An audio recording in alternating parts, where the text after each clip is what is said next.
अस्सलामुअलैकुम students, welcome again to MSc academy and उम्मीद है कि बेटा आप खैरियत से होंगे। तो हमारा आज का जो टॉपिक है बेटा वो भी बहुत ही इंटरेस्टिंग है। एंड प्रीवियस लेक्चर में हमने सेल के कुछ बुनियादी हिस्सों को डिस्कस किया था एंड आज हम सेल के अंदर मौजूद दो बहुत ही इम्पोर्टेंट जो कारखाने या वर्कशॉप्स होते हैं उनके बारे में डिस्कस करेंगे, ठीक है। And that is the endoplasmic reticulum and Golgi apparatus. So let's start it. First of all, let's see what are ER, endoplasmic reticulum. आखिर ये है क्या बेटा? It is the network of membrane bound channels in eukaryotic cell. अगर आप बेटा cell के अंदर देखें तो न्यूक्लियस के गिर्द आपको झिल्लियों यानी न्यूक्लियस मेम्ब्रेन की बनी हुई नालियों का एक पूरा जाल नज़र आएगा, ठीक है।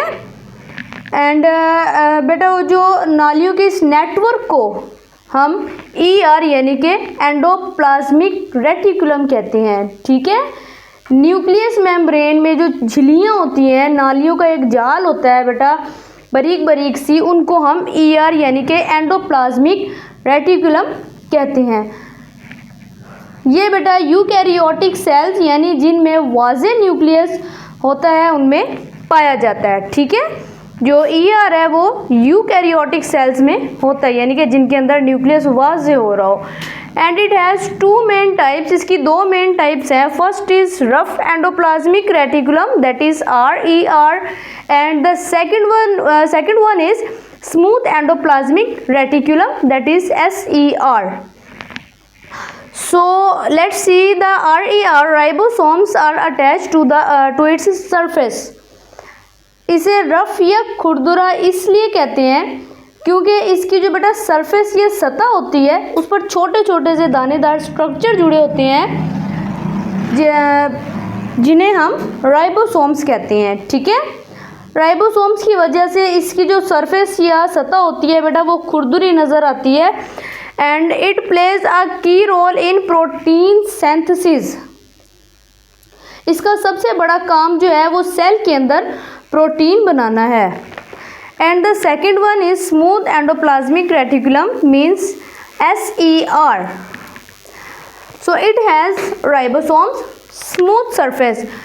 इसे स्मूथ सरफेस या चिकना इसलिए कहा जाता है कि इसकी सतह पर बेटा कोई राइबोसोम्स नहीं होता, ठीक है। Sorry, it has no ribosomes, it has no ribosomes, ठीक है। इसकी जो सरफेस होती है, सतह होती है, उस पर कोई राइबोसोम्स नहीं होता, ये बिल्कुल साफ होती है, ठीक है। And it has some functions, इसके कुछ काम हैं which is it involved in lipid metabolism.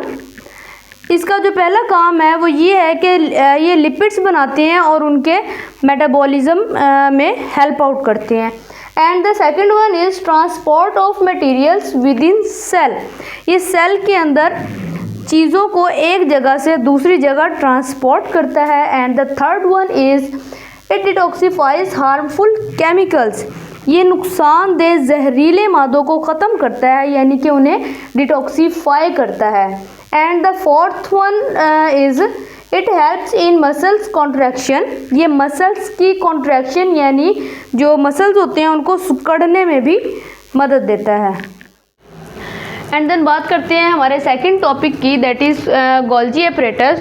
तो बेटा it is discovered by Camillo Golgi in 1898। इसे एक इतालवी साइंसदान कैमिलो गोल्जी ने 1898 में डिस्कवर किया था। And it is a stack of flattened sacs called cisternae.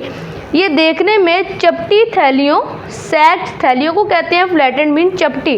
ये देखने में चपटी थैलियों की तरह नज़र आती हैं, ठीक है, जो एक दूसरे के ऊपर लिपटी हुई होती हैं, ये एक दूसरे के ऊपर रखी हुई होती हैं।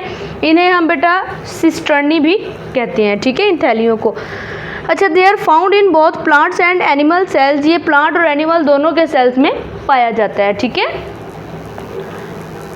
And then it modifies protein received from RER।